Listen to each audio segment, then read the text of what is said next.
Oh, what a feeling. Toyota. Anybody else remember them silly commercials?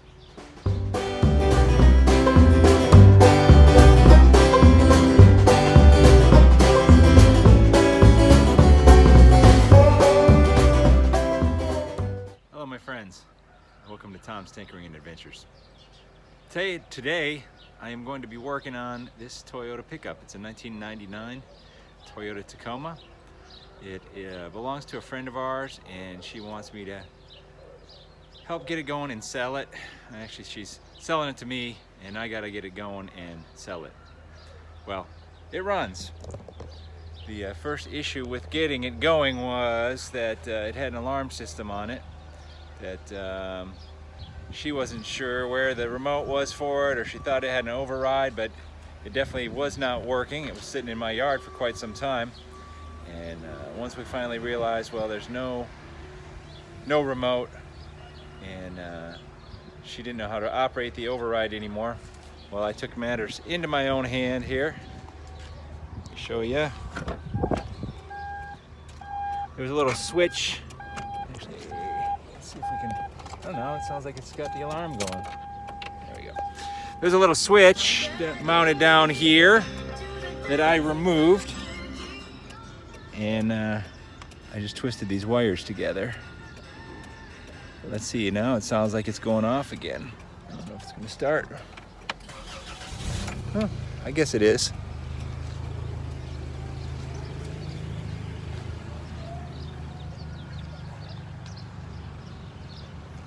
But we had some issues where you'd put the key in, nothing would happen. The lights were just flashing. And it sounds like they are again, but I don't see them flashing. So first step on this truck is going to be to remove this aftermarket alarm system. Pretty popular in the 90s, early 2000s to add an alarm system to a vehicle, and after a while they just become a real pain. So I'm going to show you how to take that out of there. We're going to do a little general cleanup on the inside of this truck. There's a lot of other stuff that needs to be done, but that's what we're going to work on today. You can see someone has already cut the siren on this thing, probably because it keeps going off and is annoying as hell. I don't know if you can hear it. There's a relay clicking right in here. It just keeps going off no matter what you do. So this thing is failing. So I am going to disconnect the battery so we ain't got to sit there and listen to that garbage. Later we'll come in here and take this siren off, but here's the wire that goes to that. So we'll follow that, and that is going through a grommet here into the firewall inside of the car. So we'll feed that in as far as we can, and hopefully we'll be able to see that inside. There we go. Man, getting dirty just doing this. I've removed this sill plate here. I took off this kick panel right here. That's the one that had the switch mounted on it. If you have an old alarm system like this, you probably have some sort of a little override switch like that. And I have also taken all the screws out of this lower panel. So however your vehicle is, it probably has a couple screws or something like that, but you're gonna want to take that panel off. And now we can see part of the guts of the system here.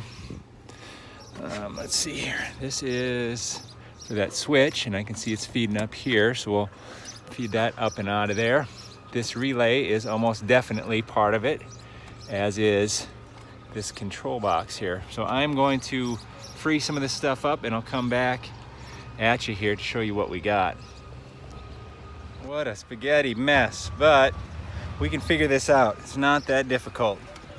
I've already removed this, which feeds to the siren there.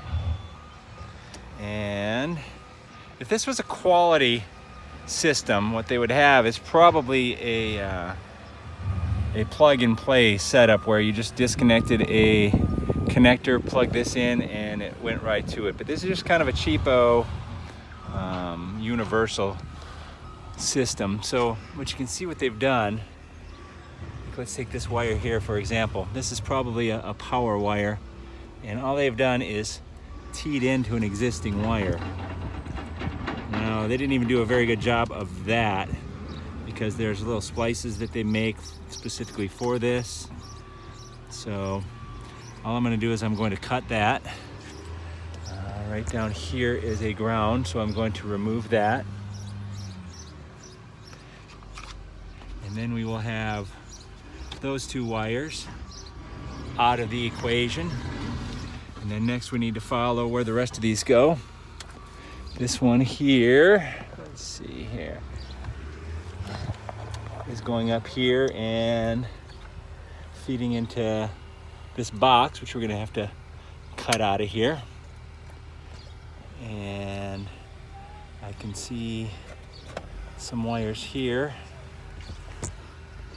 Looks like they're all teeing in. So we gotta make sure anything that has a T on it is removed. Yeah, see that one right there, tees onto that white wire. This blue one tees onto this wire.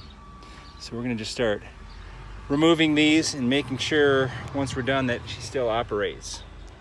Okay, I cut this wire off of here and I removed everything out of here.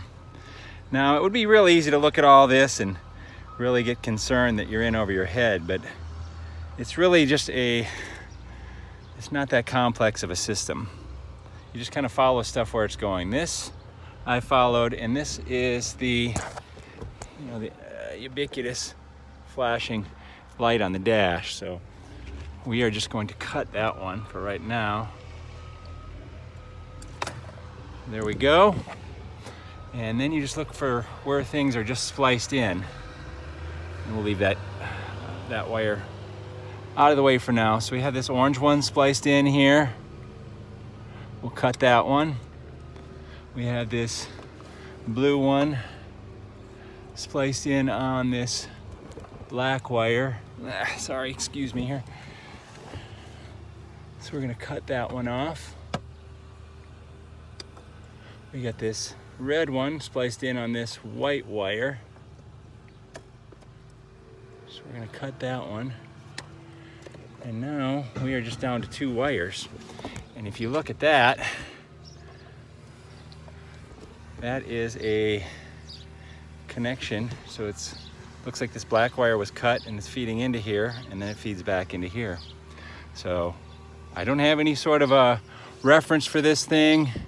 I'm just going off of just what I think it should be. So what we're gonna do is we're gonna cut that and we're gonna splice these two together. So let's try that. And that is all that's remaining of this system at this point. So I'm gonna splice those together and we'll come right back and we'll see if that if this system works now. All right, so I just used a crimp connector here, and I'll get in here with the heat gun. This has got the little heat shrink fittings on the end of it. And I also need to come through and put some tape around here, or one of my friends recommended that I should buy this liquid. It's like liquid heat shrink or liquid seal you put over here. So I'm gonna have to look into ordering that, because that would actually be a lot nicer than wrapping tape around all this stuff. And then clean up these other ones that I snipped off. But as you can see, with the light shining on my back here, I've got a whole octopus full of wires. I went under the hood and removed the siren. The only thing I haven't removed yet is that little light in the wiring that corresponds to it. So I'm probably gonna just feed that out a little bit more. It's right here. I'll feed that up and around the steering column and then cut it off as far up as I can. Or maybe I'll just leave it, because at some point I might take that light out and I could use it for something else, my scroungy ways. So let's see if I know what the hell I'm even talking about here, because I have never done this before.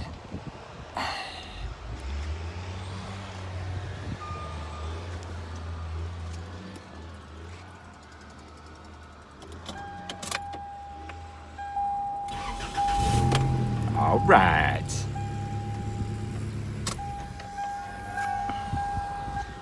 So that's step one on this Toyota Tacoma.